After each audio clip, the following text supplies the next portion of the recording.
Tepalikka borish uchun mana shunday bir mehnat qilib, shudgor qilingan yerdan piyoda yurib boryapmiz.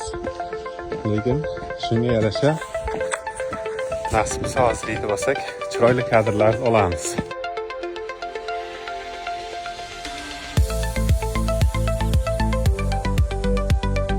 Nihoyat tepalikni oldiga yetib keldik.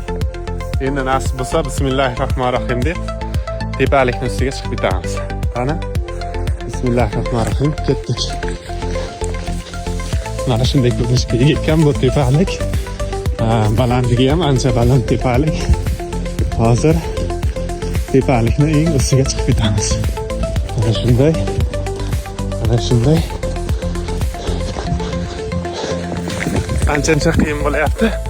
Shunga qaramay va nihoyat tepalikni eng baland qismiga yetib keldik. Bu tomoni Sariqo'ja qishlog'i. Mana bu tomoni Ubdan degan qishloq deydi. Kommentariyada aniqini yozib ketishni so'raymiz. Demak, atrofni tomosha qilamiz. Mana shunday bir ko'rinishga ega ekan. Mana shu bir adashmasam Ubdan degan qishloq deydi.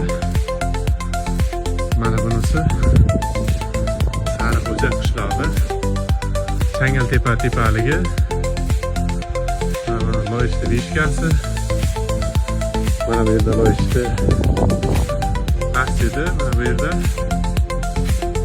mana shunday ko'rinyapti. Mana bu yerda esa mollar ham baylab qo'yilgan. Eng qizig'i bu mollar bu yerda qanday yiqilmay turibdi, shunga men hayronman. Mana shunday bir joyga mollar baylab qo'yilgan. Tekkada tepalik. Mana shunday. Keling. Qo'yildi. Bu tepalikda ham oldin kurashlar bo'lgan ekan. Bayramlarda mana shu tepalikning ustida sport turlari bo'yicha musobaqalar bo'lib o'tgan ekan.